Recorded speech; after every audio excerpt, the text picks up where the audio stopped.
kula tresnani. Mboten wonten ucapan luwih agung tinimbang puji syukur dumateng Gusti Allah Subhanahu wa taala ingkang sampun maringi nikmat lan karunia iman lan kesehatan.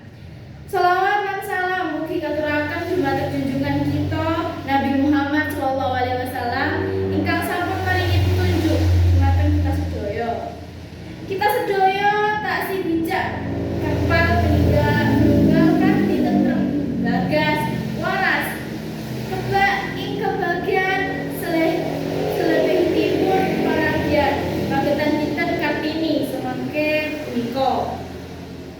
Pagetan dinten Kartini wigatos sanget tumrap kula panjenengan sedaya. R.A. Kartini pindhahanipun sekar ingkang tanah mabar gambar ganda arum ing bangsa Indonesia. Panjenenganipun punika pangarsa tumrap wanita ingkang karyanipun mlingi kangge panjenenganipun wanita wiwit dhuwit kala bangsa Indonesia taksih dipuncengkeren dening bangsa penjajah. Labu letihpun R.A. Kartini saestu luhur saged tumrap kaum wanita. Langkung-langkung ing wekdal punika ingkang taksih gedhah leres menggale kangge majengipun bangsa penyengkuyungipun para wanita boten saged dipunremehaken, malah para langkung bobotipun tumrap penuh amunan majengipun bangsa punika.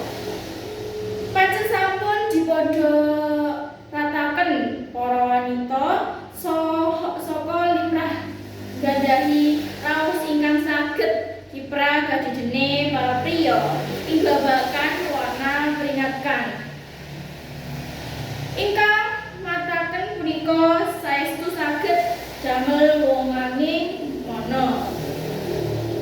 Kanthi makaten punika sumangga kadang-kadang putri sami saged nglanjengaken gegayuhan tuwin lelabetanipun ingkang Ibu Kartini ingkang luhur punika.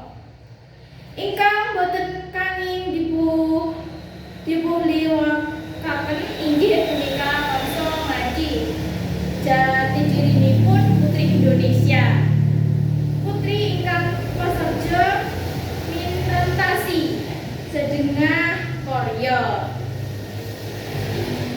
Semanten saka marang kula lungi sami kepareng maringi pangapunten kumrap sedaya kekirangan lan kelepatan kula. Wassalamualaikum warahmatullahi wabarakatuh.